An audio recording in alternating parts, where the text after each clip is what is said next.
What's up, Connection? Welcome back inside the Wrestling War Zone. I'm on Internet Wars podcast retrospective series. I'm JT, and joining me as ever is my partner Chad. And a big thank you to the Tool Man, our producer, for the brand new logo, updated with the Raw's War logo. Now that we're into this era, Of course, this podcast, as I referenced, that logo is simulcast both audio and video.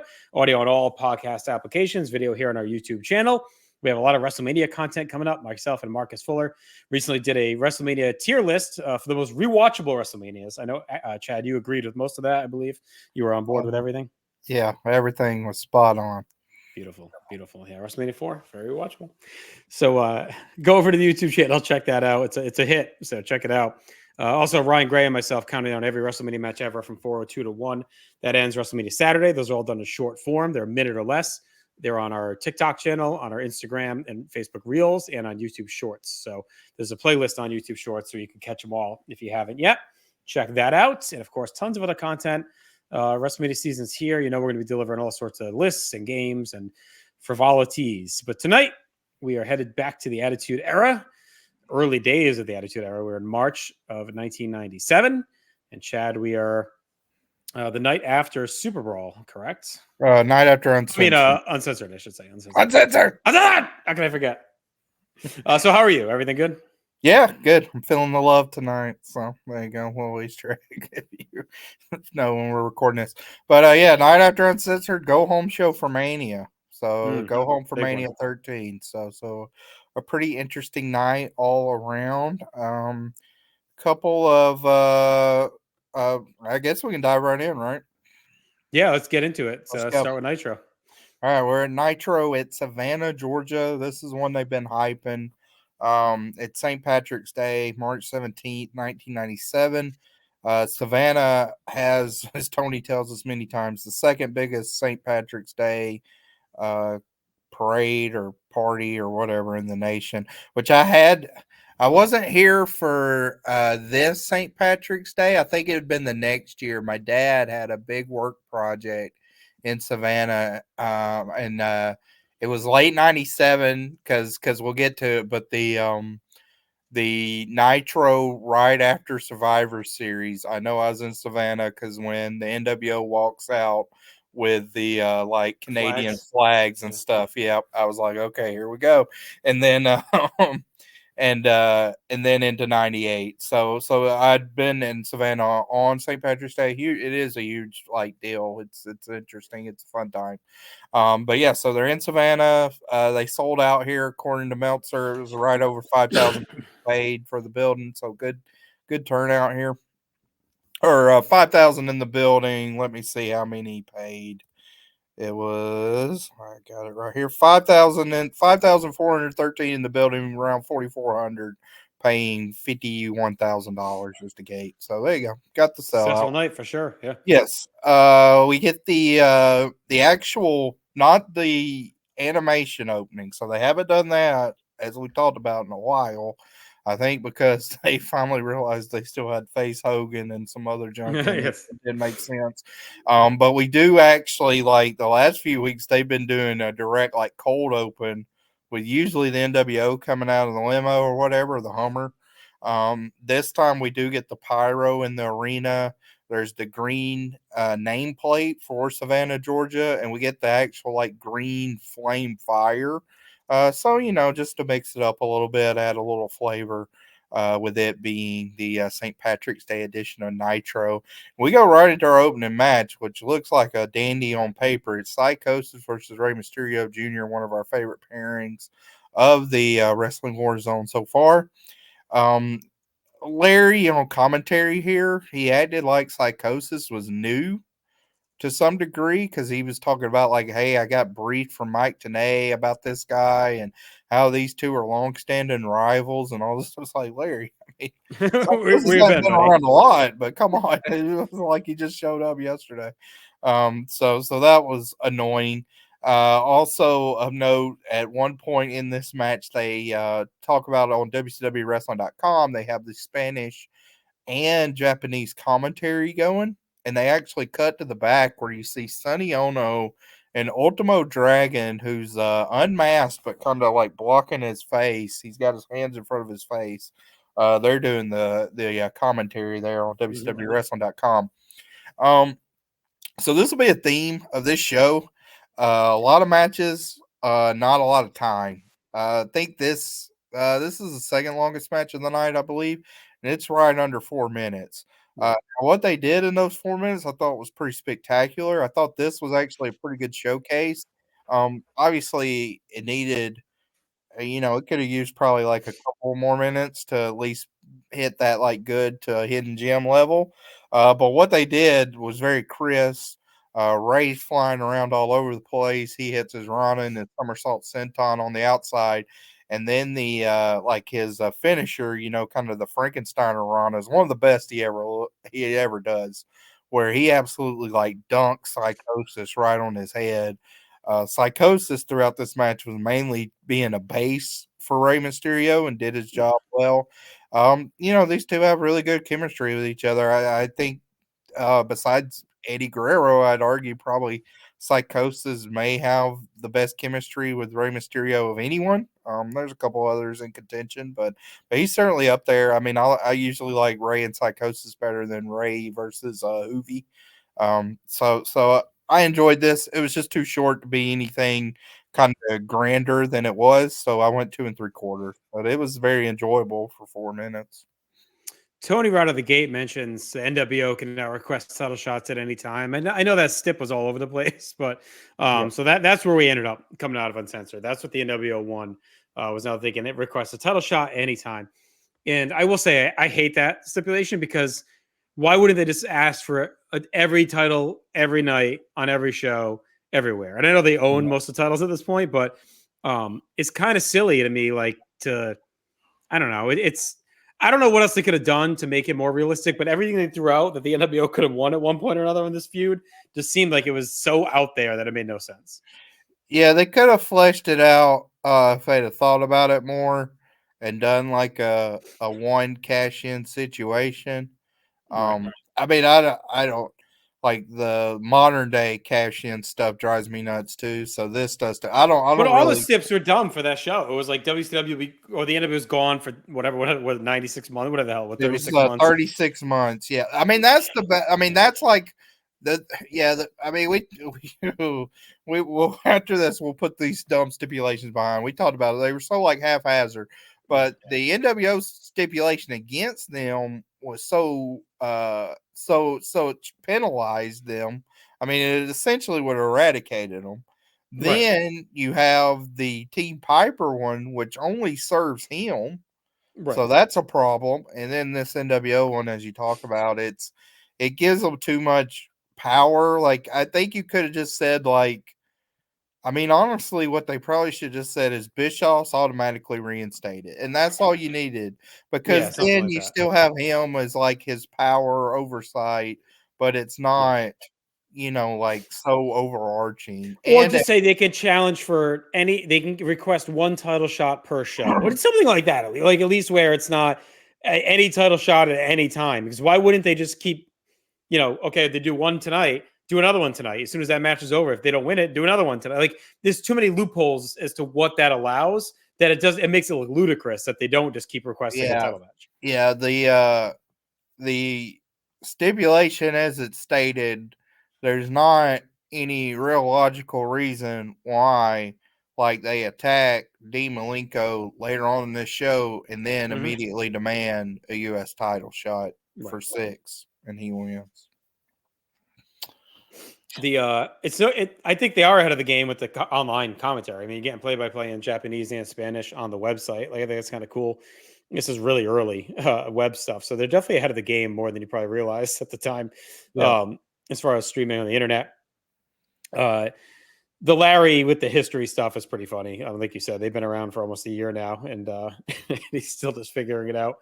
And I thought the match was fine. Ray really balled out. I like the finish. It's a tight squash. I mean, Psychosis pretty much just got worked over completely.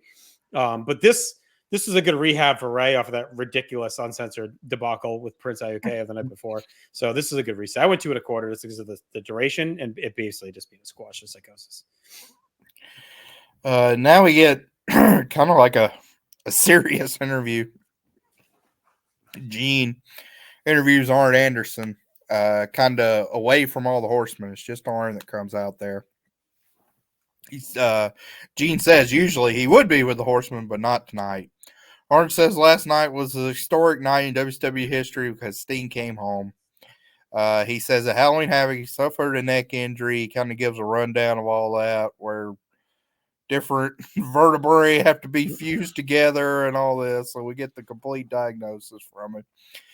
He says he left him paralysis in his left hand. 10 years ago, the woman who raised him, his granny, was dying of cancer. At one point, Arn asked her while she was hanging on. She said she waited until he was a mature leader that could lead his family. And once he saw that, then she could go die in peace. And he kind of parlays that into his current situation where he said he's hanging on to see if he could hold himself together, the Horsemen. And last night they did. They kind of came together without Arn and Flair there. He says Flair is coming back, so the Horsemen will be fine, and they're alive and well. And when you get operated on, you don't know if you'll wake up. And then he Good dark. then he starts talking about Kevin Sullivan, his son, Ben Sullivan, telling his dad that he's already dead. Arn said that he wouldn't have kicked Kevin 9 months ago at a Great American Bash if he'd have known how much he would have endured personally over the subsequent 9 months. And when he wakes up from his surgery, if he wakes up from the surgery, he wants the slate to be wiped clean between him and Sullivan. And you haven't seen the last of Arn Anderson. He will be back. So this, I mean, in a lot of ways, this is writing him off. Like in the Observer, it talks about that this was sort of like a semi-shoot. And, Dave's already talking about there's a real good chance he won't be returned to the ring, which we know he doesn't. And actually talks about how they had discussions already for him to move to an announcer role, which I think he would have been good in. I think he's back pretty soon, like at ringside, isn't he? I don't think he's even done that. Yeah, we'll have to check how quick he makes it back to ringside. But this kind of felt like a goodbye for the in-ring performer, Arn Anderson, just in the way he was talking. Touched on a lot of things here. I think the end storyline stuff he did well. I mean, it's an Arn promo, so it's going to be handled well with severity too. Yeah, I mean, I thought it was fantastic. Outside of the Ben Sullivan, I don't know. Like, why do we need to bring Sullivan's kid into this now? Like, I just like it's someone we've never heard of or seen, and he's like, now Ben tells Kevin he's dead to him, and he says no parent should bury a child, but they're dead to each other. Like, I don't know. It just seemed a bit much. Like, and then it also seems like he's talking about unity of the Horsemen, and this is his Horseman buddy's deadly rival. And he's basically like, yeah, I wish I never kicked you because I feel bad for you. Like, I thought you were supposed to hate him. We're trying to bring the Horsemen together. And if like my buddy is like, apologizing to my rival, I'd be pretty pissed at him. So it's just kind of weird. It was that like this didn't need to be shoehorned in. It just goes with a lot of the Sullivan stuff that always seems like out of right field. That kind of gets thrown in at like in there randomly with no real context or understanding of what the hell they're talking about. Like Arn doesn't do it as much. Sullivan does it a lot, but this, I don't know. I just felt like oddly like Sullivan told him to work it in as like a booking thing. It just made no sense. I think the issue that I had with the Ben Sullivan stuff is I didn't know if it happened on Saturday night or what. Right. It felt kind of like a Mortis Glacier situation. Yeah, is it something? It's like this is getting brought up. Is this on screen? Was this off screen? Right. You got to give us context. So yeah. Yeah. So other than that, though, it's great. It's a pretty historical moment for sure. I mean, it's Arn's retirement. Yeah. Pretty much. Some photo stills of the Savage versus Page altercation from Uncensored. Tony narrates us through that. Then we get Max, kind of shake the mothballs off of him. Him versus Dallas Page. Max is still repping the dungeon music. He comes out all on, no Jimmy Hart or nobody. This goes a minute. Diamond Cutter ends it. A couple only notes I had for here was one, someone threw a Slim Jim into the ring, which was pretty funny that the referee had to kick off. DDP does a springboard splash, which was very unconventional. It's called out on commentary. I don't know where that came from, but it looked good. And then Max May dropped two of the worst looking elbows I've ever seen in my life here He with sucks. they came down at like an angle. It was almost like he was trying to blade Page right above the eye with the point of his elbow and the way he came down. It was just very awful, awkward looking. But yeah, this is a squash. Like I said a minute, I went a star. Was what it was. Yeah, he's an old dungeon guy, but he's also DDP's old bodyguard. They don't really mention that in That's here, true. which There's is no deep mention of cut. that. He stinks. Yeah, 1 star for me. DDP is red hot. He's on fire. The diamond cutter's over. Max, I'm guessing, was probably at the power plant, and they kind of tried him out again here because he hasn't been on for a bit. So I'm guessing they had sent him for some more training, but he's no bueno. Yeah. DDP interviewed. DDP says after Savage and that bimbo Liz did to his wife that this is the real world. Savage, if you want to snap into the real world, no problem. You were born to be a chalk outline. You're a dead man walking. Gene says, well, that might be a little strong because Paige starts to walk away. We get the brother, my favorite, which is Savage. Larry says he's hiding in the crowd like a coward. Gene actually has to point out to Paige where he is. Savage is in the crowd with Miss Elizabeth. He says, what you need to do is take the bass out of your voice when you're talking about the Macho Man because I'm the superstar. I'm an icon and you are the wrestler with no name. He says he did his wife a favor. She's quite happy with the Macho Man. If you want a match, that can happen. DDP yells, let's do it right now. Macho goes to ask Elizabeth if he should do it now or wait till later. But DDP like sprints up there and actually gets up there in like record time. I can't believe how fast he like hops the guardrail and they have to scurry away. So I thought this was a good follow up to Uncensored. Looks like we got the match signed and it's a hot angle. Yeah, this is really good. This feud's been great since Super Brawl. Savage even throws it out that it could be either sanctioned or unsanctioned, so they're kind of teasing where they could maybe head with it. It's been well done. The stuff at Uncensored we liked a lot, and now we're continuing here. So it's this fresh feud. It's a new feud. It's Savage's first as a heel, Page's first top level feud. So there's like a lot going on here with these two guys, and they're really nailing it so far.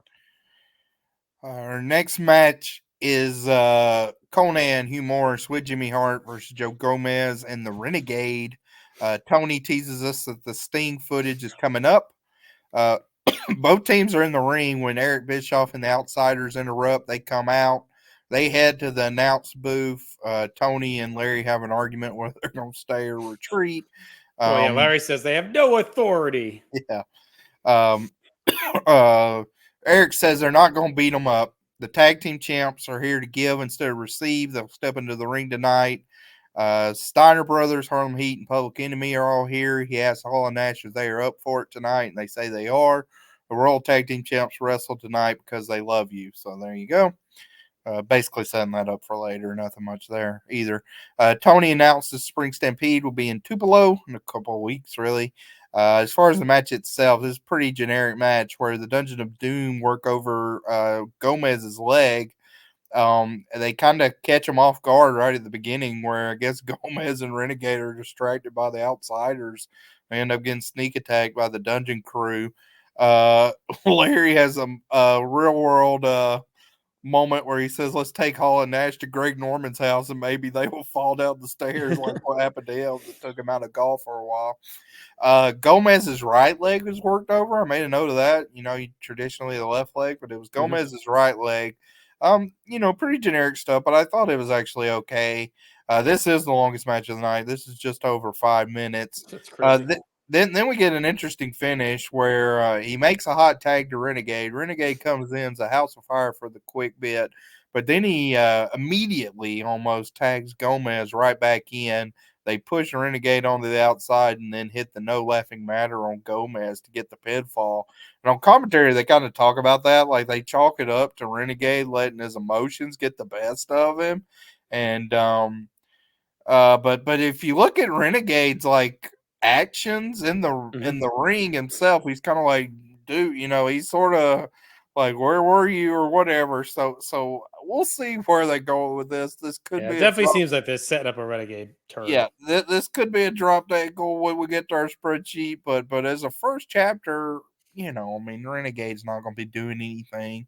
So I mean, it's whatever. It was at least gave a little interest into the development of them. Match was fine. I went 2 stars. It was okay. Yeah, star and a half for me. It's kind of whatever. We'll see what the Renegade turn becomes. I mean, as far as a low level thing, if he's going to be a heel on like the weekends, it's fine. I don't know if they were thinking of him as maybe an NWO guy, which Yeah, I mean, possible, I guess. I don't know, like Dungeon or NWO. I mean, I definitely Yeah. think like if he's turning, he needs to be in a faction. Yeah. Well, and he's got ties to Hogan and Savage Yep. back to 95. Yep. So maybe they could have played that up. Yep. That they were bringing him in under their wing or something. But yeah, it's not much. They also, addition to Tupelo, they plug Michigan, Ohio, Minnesota for upcoming events. So they're kind of working the Northwest, the North Central, Central North part of the country at this point. Yeah. So. This Nitro was sold out. They talk about like the next couple of weeks also are sold out or standing room only too already. So the in arena business is doing well. Mm-hmm. Next match, Dean Malenko. This is a quick. We'll talk about. I mean, I guess the overarching thing for this Nitro is they have a lot kind of in the hopper for way down the road. With Rodman, with Hogan and Sting, a lot of long stuff. So this Nitro in a nutshell is a lot of very quick matches and some like tiny crumbs of development, but it's a pretty, I think we had 11 matches on the show, which is a lot, too many really. Dean Malenko versus Scotty Riggs, stills of Riggs versus Bagwell, as well as Dean versus Eddie from last night. Dean works over Riggs and is aggressive, slams Riggs over the guardrail. Riggs does make a comeback, hits a backdrop and a drop kick. For a 3-minute match, I actually thought Riggs looked pretty good. I actually think Riggs has looked that bad lately since the debacle with Bagwell. But he gets hit with a hot shot and a roll-up win for Malenko. Very quick match. I went a star in 3/4. Again, it was good for the 2 minutes it lasted, and Dean kind of yells at the camera afterwards that he still wants a piece of 6. Yeah, star in 3/4 for me too. I guess Riggs is okay after that brutal bump. Maybe they should have given him like a night off to sell it. The one at Uncensored where you get thrown over the rope with the strap. Like you mentioned, Tony notes that Nitro sold out for 2 weeks. Coming up, this is to me where the big first plot hole came in. Like, why wouldn't the NWO be out here challenging Malenko? It makes no sense at all that they wouldn't just take this title shot away from Riggs or whatever if they could take any title match at any time. So to me, that didn't make sense. If you're having a title match without them, it doesn't really work within the construct that they set up. I think Riggs just needs a new look. I think that's his biggest thing right now. Like still clinging to the American males. Like he should have taken a week off from the injury, come back maybe next week and have like just maybe cut his hair or there's something different, like not the American male's gear. Yeah, maybe he's in short tights or something. Just something to mix it up a little bit. So it's look like the Marty Jannetty effect with him. Like he gets too attached to the look. I mean, even when he veers off the music finally, he still pretty much has that look with like the long hair and the pants and the color scheme. I mean, for years, like I saw him locally in Carrollton in 2002, and he was still rocking pretty close. At least we didn't get American male, like the new American males or something like we did at the Rockers later on. It's funny because I feel like 1999 Raw gets like always called out for like the short express slide matches and not focused on any ring. I feel like Nitro here in early 97 has kind of been close to that. Not as much. I think the difference is with those Raws, it was a lot of story stuff, whereas here you're just getting a shitload of matches. But it's just interesting because you don't think of Nitro when you think of just like of the memory of Nitro, you think of longer in-ring action. That's what their calling card was. And maybe that's still to come, I think, a little bit, but this is like this era still where there are a lot of express line matches. It's like 3 minutes and out on a lot of this stuff. Yeah, I think the we'll get that way down the road. I think 99, the comparison is at that point on Nitro, there was a lot longer matches. Yeah. So the people are still hanging on. You had that comparison here. I mean, Raw has longer matches now. Although with the Raw's War, we talked about it last week was a little squash heavy. This week still has some issues too. But yeah, I mean this was I would say this was the most express line Nitro we've had. We've had We've you had know some, we've but had like 8 or 9 matches. I don't know if we've had 11. no, this And is a lot. there was nothing here like the tag match I said was the longest. It's like 507. There's at least 3 or 4 matches that could easily lopped off this and been fine. The one we just talked about being one of them. Like we probably didn't need that necessarily. It really shows Riggs is a jobber. I mean, he's done. Yeah. I mean, like it is Malenko and Buff, but yeah, he sucks. WCW Saturday night, Steiner Brothers, Dean Malenko, Kevin Sullivan, and Jacqueline Giant and Lex Luger. No matches announced. Now we get a great squash. The Giant and Lex Luger versus the team of Tarantula and Knuckles Nelson. What a name and look for this job squad. Giant dominates to start. Double clothesline looks cool. Gets a great reaction. Choke slam. Tarantula gets power slammed and racked from Luger. Very quick squash. I'll say the crowd is molten for this. Like they are insanely over. Yeah. So I mean, I wouldn't have star. It was what it was. These are like the most jobbers of straight out of WCW superstars in 1989. And they get beat up very quickly. Yeah, 1 star for me too. The biggest thing is the crowd, just how over Luger and Giant are, especially coming off the big win the night before. Luger is clearly prying for some sort of big title shot with Hogan at some point here. So we'll see when we get it. They're obviously building him to it. We know Sting's looming, so like when's this going to happen? But Lex is as over as he's ever been right here. Yeah. So they give an interview. Giant says he's happy to see Sting back. He says that him, Luger, and Steiners have carried the load. It's nice now to see the light at the end of the tunnel is much brighter when someone the caliber of Sting comes back home. So good promo for the Giant. Yeah. This I thought was one of the worst promos from Luger that we've actually had. I think this is where people get upset with Luger. And usually I don't get too bothered by it, but right here, he starts like 5 different points. And when you try to recap this interview, you can't because he does basically a run-on sentence to his next point. Says he believes in Santa, Leprechaun, Easter Bunny, and Tooth Fairy now. When Sting dropped from the sky above, his faith in Mankind and WCW and each of the fans was raised. We have been rewarded. He's proud how everyone has fought and the fans stood by them. All of WCW organization was uplifted with Sting.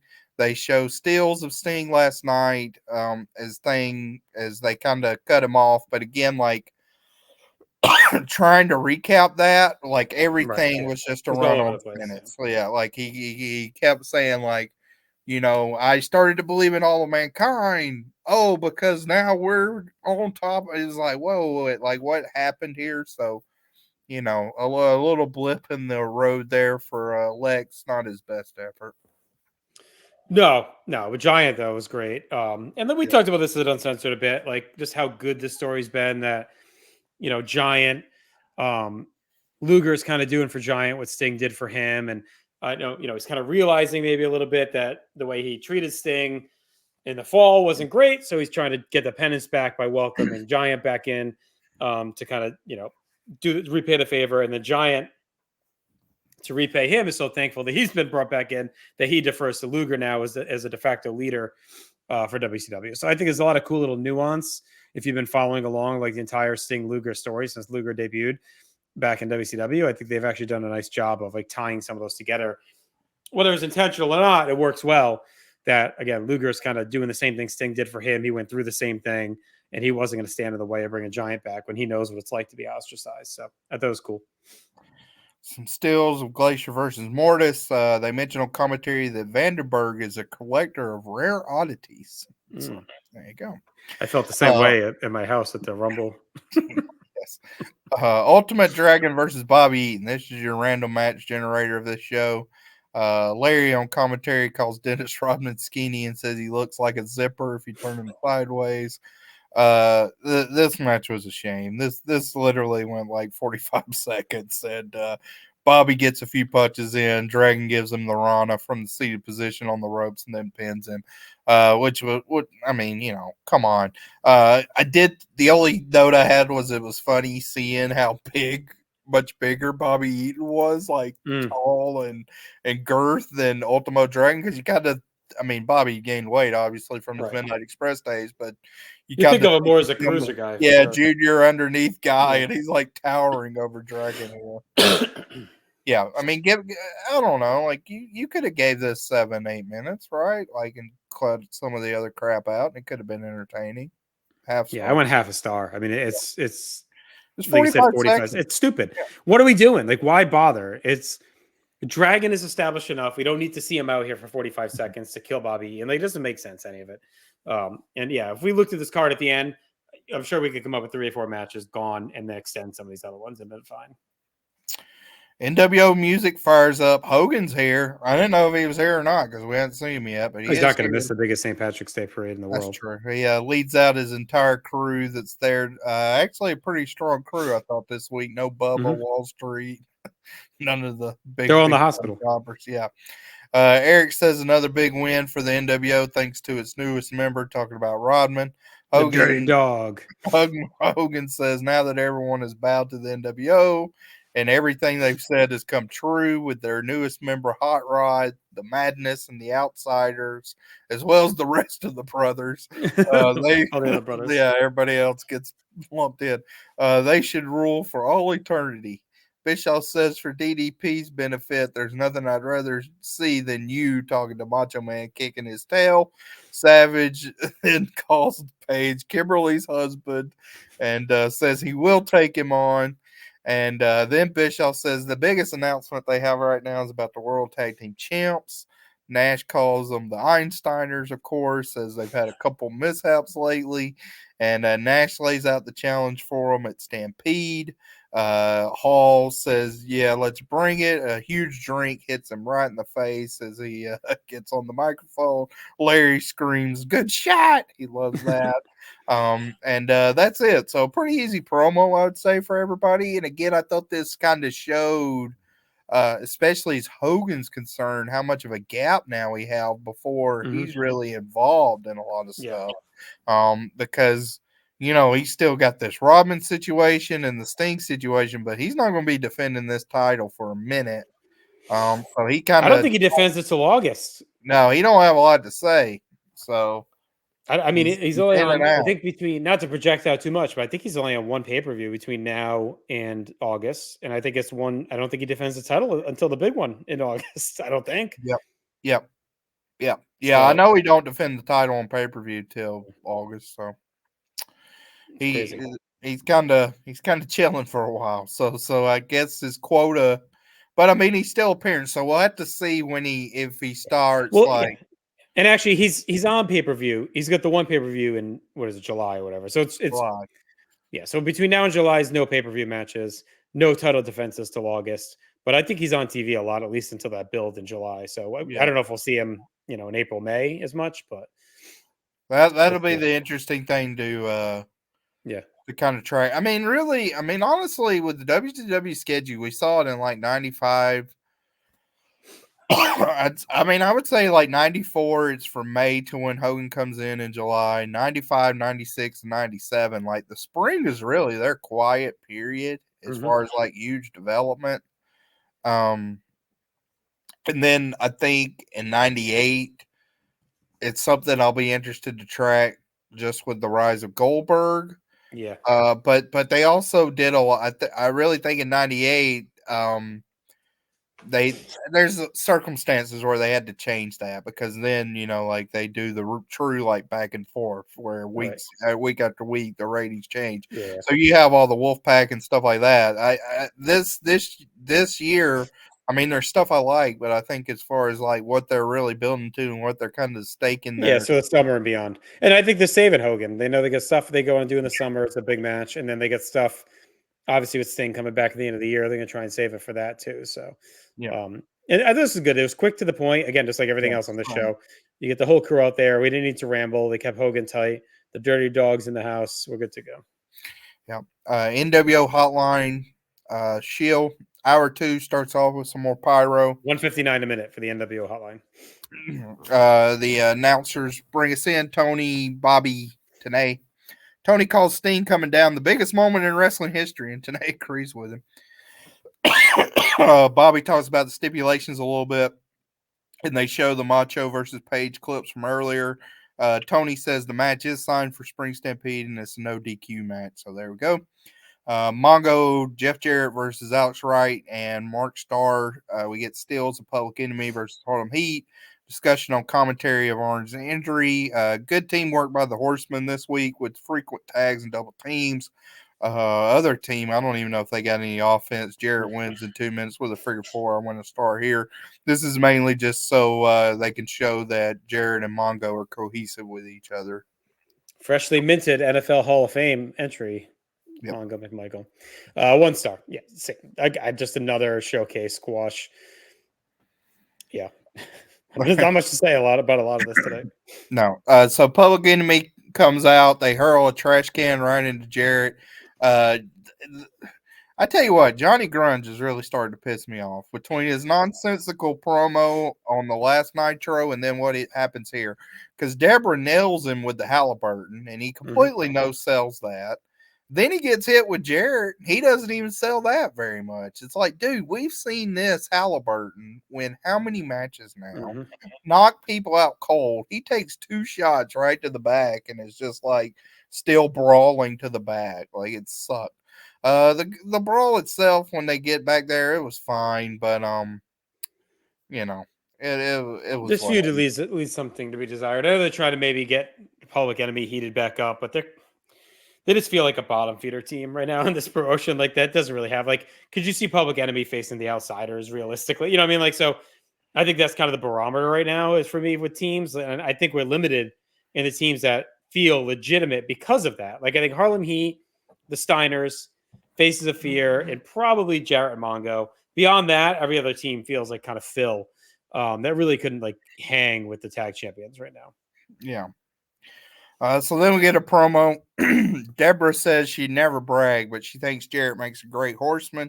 She loves to prove everyone wrong. She's beautiful, intelligent, and has money. That's a winning combination. Jarrett says we are a winning combination. Flair put him over, and he didn't make a liar out of him. They're fighting Public Enemy at Spring Stampede. Mongo says Deborah has more class than all you losers put together, yelling at the crowd. Mongo's ready to eat some Public Enemy tartar. And this I didn't understand. So tell me, was this a pot shot at ECW or what was this? Where Deborah says she isn't one to gossip, but Grunge's girlfriend should be an artist because she's good at drawing flies. Is that? Who is his girlfriend? I don't even know. I don't know. I didn't know what that meant. I think she says flies. Gene telegraphs it and like basically pulls the microphone away from her. It's like, oh, whatever, right? So you can't really see it. I meant to do it with closed captioning, but I don't know. I didn't get that one, but otherwise I thought this was fine. Yeah, I could try and check real quick and see if there was anything out there. He was a neighbor of Chris Benoit when he died. God, this is a rough Wikipedia entry. He was morbidly obese. It doesn't say that about a wife or girlfriend. I don't know. I don't know who he would have been dating. It is more like a pot shot at him, but I don't know. Do you think he meant? Do you think she just meant Rocco Rock? Maybe. Maybe. I don't know. I didn't get it. If she said flies, but I don't know what else she would have said. Like I rewound it twice, and I didn't. Maybe I don't know. And I'm trying to even think of who was in ECW at that point. That would have been like a female. Is Beulah wouldn't be? Well, I was thinking just in general, like the promotions, like that. They don't draw there in the. If anyone knows what maybe she's referencing, put it in the comments. Let us know. But yeah, I'm not sure. But yeah, the promo's fine. It's standard stuff. They're fighting Public Enemy at Spring Stampede, whatever. They seem like they're on the same page. We'll see if it lasts. My guess is not. I'm sure they'll be fighting again soon. Yeah. Stagger Lee's Road Report. Yeah, he's in from Duluth, where it's 19 degrees and on its way down to 13. He hypes up the legendary matches that have happened back in Minnesota. He's at a Nitro party tonight. Nitro is on the way next week in Duluth. It's already sold out. Lee says they're going to sing Rainy Day Weasels as a tribute to Bob Dylan.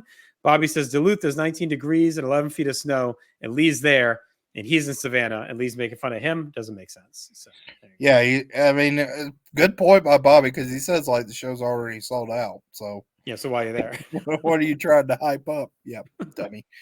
All right. Scott Norton versus Chavo Guerrero. Of course, the B music, NWOBT music for Norton. Fun, big versus little match here for the 3 minutes at last. Chavo kind of works to take the big man down and ends up taking out the legs of Norton to gain the advantage for a little bit, but Norton's power moves help him take back over, and then he ends it with a vicious power bomb. Again, it was entertaining for what it was, but when 3 minutes, I'm going to start in 3/4. I did enjoy Scotty Norton coming out to the old B team theme. At least we get that. Upcoming events in April: Dayton, Grand Rapids, Kalamazoo, and Saginaw. Not much. Chavo just gets treated straight up like a punching bag. Norton just hits the power bomb. Star and a half for me, only because I like the beating. Yeah. Hogan and Rodman backstage in a black and white promo. I would assume this was from the night before. He says this is the real hot rod. Rodman's passed the initiation, and when he bonded with his blood brother, the real hot rod, Sting was stung. So the first time we hear that, and Rodman says, actually, I think he was bewildered, and Hogan's like, oh yeah, I like that. And then Rodman actually says, like, when I come back in July, it'll be him and his good friend Hollywood. So they're already know like the tag matches. Yeah, so they're ready. They kind of drop that as a nugget of things to come. Yeah, as soon as the finals are over, he'll be there. It's funny timing too that they get to call him the real hot rod and take digs at Piper. It's just like worked out pretty well name wise, so that's kind of cool. But outsiders come. Only hear that once tonight. Outsiders come out with Enos, or outsiders come out for their tag title match. Mike Enos. We realize it's Mike Enos and Buckhouse Buck. We get a PSA from Hall. You know us. We're the guys who say it and then do it. As him and Nash then sing bad boys, what you gonna do? Tony lets us know Rick Steiner back tonight for the main event versus Long Heat. Buck gets beat up, and when he goes to tag in Enos, he wants no part of it and begs away. A good fall-away slam by Hall. Big Mike does get some offense in on Hall, especially including a near fall, which was a surprise. But Nash comes in, hits the snake eyes, side suplex, big boot, and power bomb, and then Hall gives Enos the outsider's edge, and that ends it. I actually thought this was a pretty fun match. This is one of the longer matches of the evening, which doesn't say much, but it's around 4 minutes. And the offense that Enos gets again does look good. These are two big guys, so it worked out. Yeah, no, I liked it too. When's the last time we've seen Bunkhouse Buck? It's got to be. It's probably been a while. It's got to be a while. I mean, we haven't seen him in forever. Enos, we used to see him with Slater as rough and ready, but I guess Slater couldn't make it, so they called Buck in at the last minute, I guess. But this is fine. It's kind of a little Haas match. Hall hoisting up Enos for the outsider edge was pretty impressive power. It's been a while, right? Well, have we ever seen him? Let me look at this. We may have never seen Bunkhouse. Yeah, I don't know if we have on Nitro. Yeah, that is shocking. Maybe we saw him with the Clash with the wedding. I know he's at freaking Fall Brawl 95 in that terrible match when he's teaming with Slater, which is awful. I don't think we've seen him on Nitro. I don't. Wow. I don't think he's ever been on. This might be is this his only match? I don't, because he can't be around much longer. This might be it. I'll look at that. He was of course he's also in the World War III. Not everyone's in that fucking thing. But I thought the outsider's edge looked great on Enos. That was really impressive. And so was the jackknife on Buck, honestly. Both look great. Just another nothing match, but this was one of the more fun, like you said, of the night. So I went 2 stars as well. But I'm a sucker for the big boys slapping each other around. So yeah, I mean, been working some Saturday Night Duty, some Pro, but yeah, this will be our farewell for old Bunkhouse. Yeah, Pro. one and only Nitro match. One and done here. Well, we'll see him at World War III, but as far as No, Nitro goes, is not that even even this then. upcoming World Yeah, War III? Oh, no, wow. All right. he was in '96, but it looks he must have got released, right? Because he's doing Cage Match has stuff in Tennessee, IWA Mid South. I bet they called him in. He must have came in last minute. I bet Slater couldn't work or something. They just called him up and said you want to do a Well, I mean, he was teaming with Enos on Saturday night. Oh, all right. So maybe Slater's gone, and then he was stepping in. Yeah, he had a couple. He's had like 5 or 6 tags with Enos on Saturday night. Just gonna bring Wayne Bloom back to team with Enos and make it easy. Yeah. That's shocking though. I would have definitely have said like in late '95. Like 95. We saw him on Nitro. That's it. One only for Bunkhouse Buck. That's a pretty good trivia question. How many editions of Nitro did Bunkhouse Buck appear on? Clip of the Piper promo from Uncensored where he blames where he's asking where Flair and R&R. Benoit versus Kidman, another infuriating match. 30 seconds. Benoit kicks, chops, and wins with the crossface. Only thing of notes here is he started using the crossface now, and Tony flat out is calling him the best wrestler in the world. Otherwise, and they call it Tenay calls it the crippler crossface. Even the name is this is new move.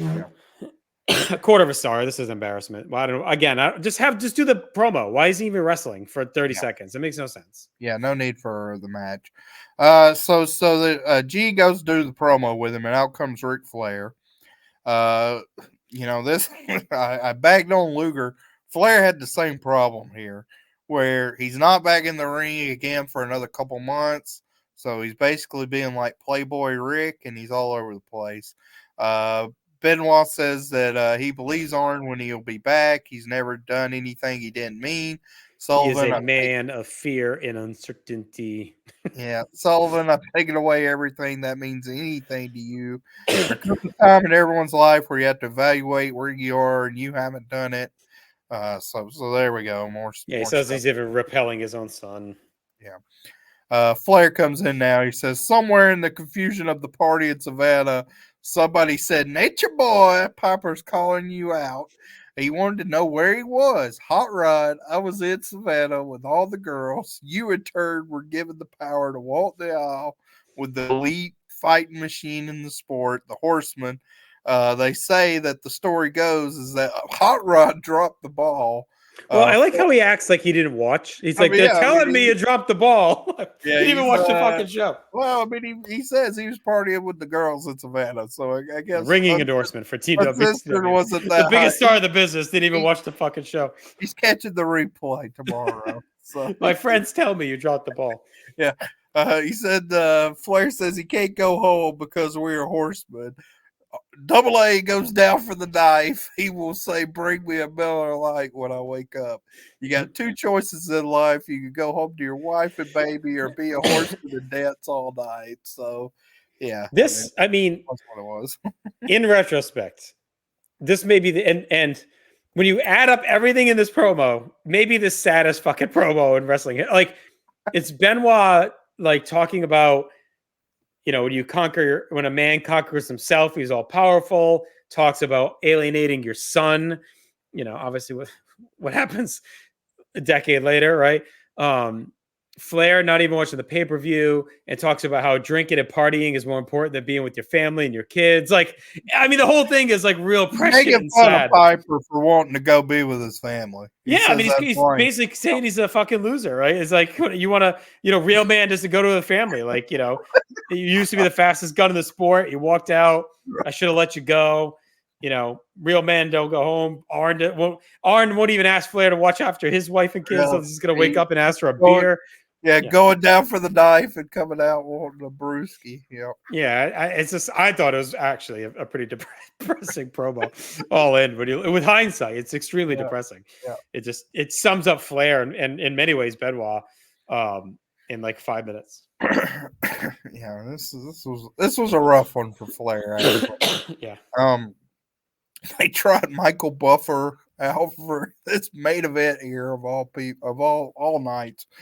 So he announces his Probably in town for Uncensored, and they probably just said stick around. I guess, but don't he get a per appearance fee? I don't think it was worth it for this. Uh, Another pretty quick match. Some good power stuff for the few minutes that last. Gold trunks for Harlem Heat here. Impressive power slam by Scott Steiner to Booker T. Bobby says, funny moment. This was a funny moment on commentary where Bobby says, "I was always the one that said you could trust Sting." Of course, he's the one that was the biggest. He's definitely NWO. So yeah, some good power moves. They're going back and forth, and then the NWO comes in for the DQ to end it. As you talked about, we got to be monitoring that now. Whether we should be anticipating non-clean finishes, And Hogan's involved in this attack, which is interesting. I'll mention this. This was, when I say this was a run in, this was a run in, and I don't know. I don't know if we'll ever see Hogan and Nash move as quick as they do here, but the timing was so off on the show with all these rushed matches, and they fly down the aisle. So they were running tight on time. Yeah, I could not believe how fast Hogan was moving down there. Yeah, they must have been telling him like, "You're out of time. You got to go." So Sting can come down. Start 3/4 for this match. Yeah, I want to start in a half, and in the attack, the outside was really targeting Rick's ear. Keeping that going as well. Yeah. So the entire game kind of beats up everyone. Hall and Nash go after their drummer because you were talking about.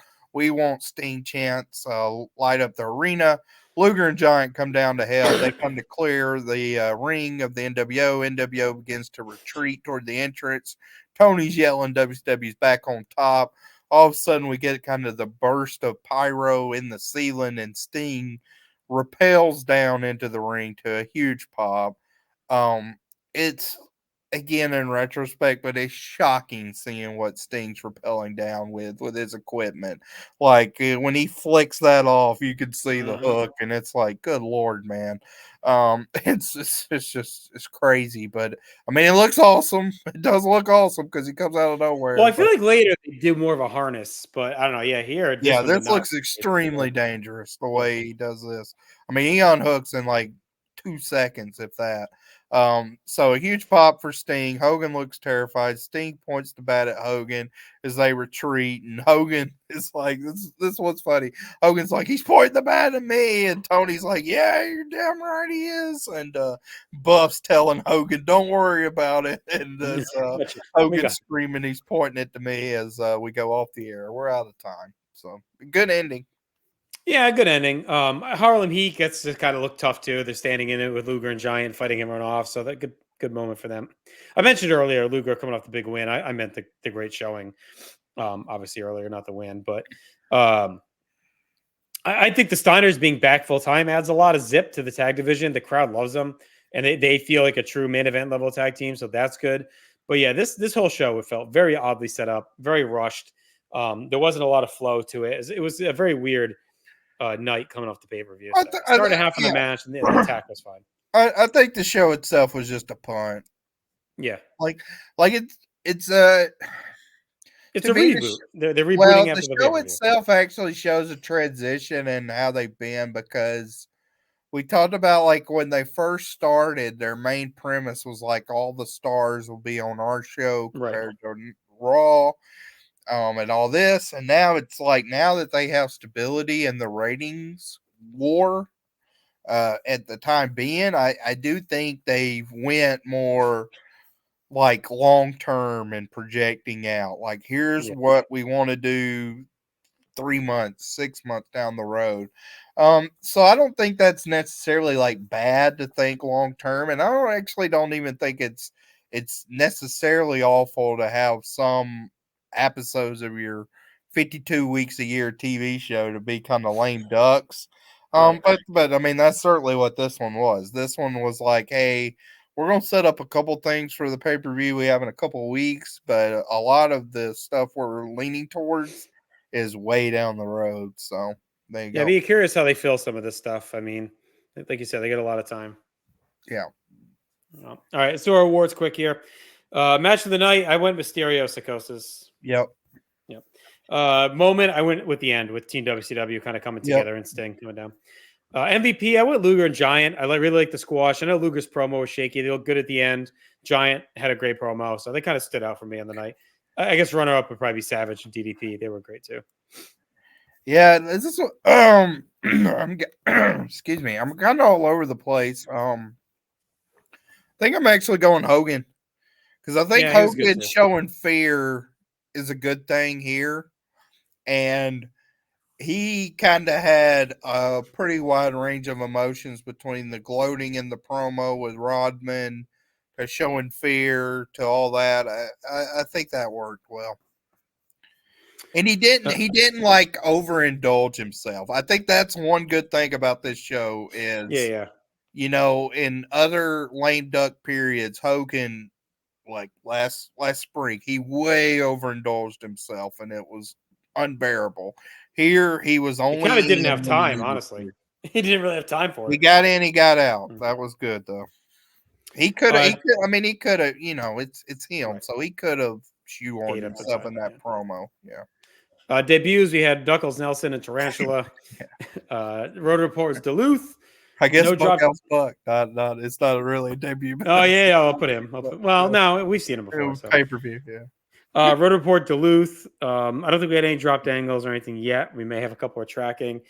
I went 6 out of 10. I mean, it's still an entertaining episode. Still chugged along. We had some story stuff, but definitely not one of the better Nitros. And it's one that they hyped up a lot with the St. Patrick's Day and that stuff. So it was kind of disappointing. Yeah, I think they were more going for a theme vibe, like I've talked about. I went 5.5. I thought the stuff with Page and Savage, and then the final angle was enough to put it above average slightly. But I mean, the matches are real bad. Like I'm obviously like a match guy, probably first, and you had not much to chew on at all here, so that was disappointing for sure. All right, set across the dial to Raw is War. March 17th, we are in Syracuse at the I'm going to try and get this right. Ready? The Onondaga War Memorial. Onondaga War Memorial. Someone could correct me there, but I think that's close. Opening animation, and we have a very rowdy crowd in Syracuse. The new set, of course, get the pyro. Everything feels fresh still, just a couple weeks into this new look. And we start hot with a match as the Legion of Doom takes on Crush and Savio Vega. Monster pop for LOD. Vince is fired up to see them. JR and the King are with us as well. The Nation is out in full, except for Farouk for this tag match. Vince says Farouk and Ahmed have been banned tonight, and they hype up the big 6-man this Sunday at WrestleMania. LOD meet Savio and Crush in the aisle. They brawl on the floor. Back in the ring, we have no organization, just a fist fight. The crowd is cheering on LOD. Crush takes over on Animal. Savio works over Hawk on the floor. Animal turns the tide of the shoulder block. Ahmed is backstage. He promises things will be worse in Chicago. The Nation regroups on the floor as we settle down. Vince says at Madison Square Garden last night, the Nation beat down Ahmed after a match with Savio. Farouk now comes in from backstage. Savio gets a pile driver on Hawk as Farouk says MSG was just a start. The Nation is unified. Legion of Doom doesn't matter. And he'll speak Ebonics, so Ahmed will understand what he's saying. Animal cranks away at Savio, tags in Hawk. We get that MSG footage. Crush was there, comes in as well. We trade off some strikes. Hawk gets a drop kick. We go to break. We get the Cool Borders Slam of the Week, which is Undertaker choke slam on Sid and plancha into Mankind Invader from a week ago. When we come back, Savio is in control of Hawk. Crush gets 2 on a power slam. Ahmed is still watching, but Farouk attacks him with a pipe. And he says, "Who's watching your back, stupid?" Basically, as all his buddies are in the ring. Animal gets the tag. He cleans out Savio and Crush to a pop. Hawk and Crush battle on the floor. LOD set up the Doomsday device, but Farouk comes in, and we get a disqualification. Ahmed is out as well with the 2x4. They hit a Pearl River plunge on JC Ice, and LOD crushed one of the Nation suits with the Doomsday device. Yeah, it was D'Lo. Oh, so yeah, D'Lo takes it. Unnamed, but yeah. Right. What do you expect? I mean, it's a fight. I thought the first section was hot before they settled down. I liked when it was just a fist fight. I kind of wish they just ended with just kept it there. The end was good too. I like the brawl and the hype for Mania. This is a good way to start the show. Right out of the gate, we're hyping the third top from the third match for Mania. We're getting it all out of the way here and big time hype for the night. So I like that they did it that way. The Doomsday device is awesome as well on D'Lo. He took it well. Maybe a little long, but LOD has really, what the Steiners have added to WCW's tag division, LOD has added to the WS tag division. They badly needed an infusion of like a hot top level team to really bring the energy and challenge Bulldog and Owen Hart to like at a higher level. So I think this is a really big addition for WWF. It's a sneaky one in this era. I went 2.25. I think it was a good way to start the show and hype mania. Yeah, 2 stars. I it's crushed, so it's actually overperformed probably from what I anticipated. I don't remember LOD being this over, like this sustainable. Mm-hmm. We'll see if that peters I think out. it's. I think it's. But No, I think it's a sneaky while. Honestly. yeah, I don't recall like them in August, but maybe. Yeah. No, I think so. But yeah. Um, Yeah, the brawl itself I thought was good. The back half after the commercial sputtered a little bit. Ahmed continues to have some outrageous fashion choices with his jacket. He was this was like the live wire jacket he wore. Yes. It may have been the same one. But yeah, I mean we'll get through it with this show. Like I like this show. I think the build to this WrestleMania is unlike any other, like ever, where there's some stuff that is built well, like this match, and some other stuff that's very haphazard. Mm-hmm. And it of course, historically, it seems crazy that like Uncensored is gonna have a better buy rate than WrestleMania. Right. But and then we talked about it, the build to that show too was haphazard, but I do think it makes sense from the WrestleMania standpoint and just how they built to. Where I've talked about earlier, like lame duck and stuff. I mean, in some ways, they kind of sacrificed the build to Mania to what they were building on the TV program and the And side. long term, I mean, I think they did it to say, I think it was an admission that they were not doing the right stuff, and they said, "Fuck it," and we don't care if it's 2 weeks before. We're going to reshuffle and reset, and Some in a stuff, way, I yeah. think it was finally kind of the right move. They kind of reacted, instead of just sitting back and saying, "Oh, we'll fix it later," like the way Yeah, they kind of did yeah, I there. think for some stuff as well as the Edge, but they're still. We'll get to it. This match isn't one of them though. I mean, this match with the street fight has been built well, and feels like we'll get some resolution finally with Ahmed versus Farouk, and Ahmed having backup with the Legion of Doom Yeah, I want to say that they're pretty over till like January, but we'll see if that holds. of Uh, '98. yeah. We get a Slammies ad this Friday at 11 p.m. on USA. You can vote now. Vince, King, and JR reset us. They address some of the locker room chatter. Vince, very casual tonight. He's got a red turtleneck and a windbreaker kind of jacket on. So he's maybe prepping for some kind of action, perhaps. Ross says Gorilla Monsoon was in East Rutherford earlier, but there's rumors about tonight's cage match, and Gorilla is being flown to Syracuse as we speak. Vince says the rumors that the cage match may no longer be for the world title. King says he heard a rumor that Shawn Michaels is on his way to the arena, and Vince confirms he heard that as well, and also verifies Steve Austin's here. So I like that they're trying to like do some show-long storytelling here and kind of keep you on edge. Okay, is the title match? Gorilla's coming in. What's going to happen? Why would the title not be on the line suddenly? So they're trying to add some intrigue. I don't know if there was a house show in East Rutherford because I know they were in MSG, or was this like were they starting the press conference stuff with Christine Todd Whitman? No, they show that. Oh, that's right. That's right. It's coming. Yeah, yeah. Yeah, so they it was when they lifted and she talks about like we're bringing Right. wrestling Okay, yeah. back. Yep. So that's why he's there. That's right. I forgot that was this one. All right. Anything on that? The No, rumors? and I mean, I think for this Raw itself, there's intrigue in if there'll be a title change. I actually have mixed emotions on all that. I like the way it's done in the end. To me, it's actually better in execution than in premise. Because I don't know. I mean, I do think it's just from my mindset, it is a little bit cluttered to think that like a week out from WrestleMania, you don't really know what the WrestleMania title match would be, even though Right. you have the 2 matches. So I think that's a problem. I don't know the show overall because when we get to the ratings, like it didn't make a huge difference either, Mm-hmm. and this is one they really hyped. So it's an odd It's like, I don't know. Is this an aberration or what? Because Right. I think this is an easy Raw in retrospect to point to a moment in the end where it's like, oh, Oh this, yeah, it's super you know, memorable. do you want to say like this is where the Attitude Era really started? Because you have the set, you have the, Hmm. the language, you have the, like the, Yeah, I think you could argue this episode kicks it off like yeah. officially. Yeah. So that is a kind of easy place to pinpoint, like looking back at things, but in the moment itself, I do feel like it, like as of the time, it's a little too convoluted. So that's what it is. All right, back to the ring we go. Flash Funk is here to take on Hunter Hearst Helmsley. Hunter has his bodyguard with him, now officially named, finally, China. Yeah, We see clips of China's chaos events since her arrival. Flash dances out.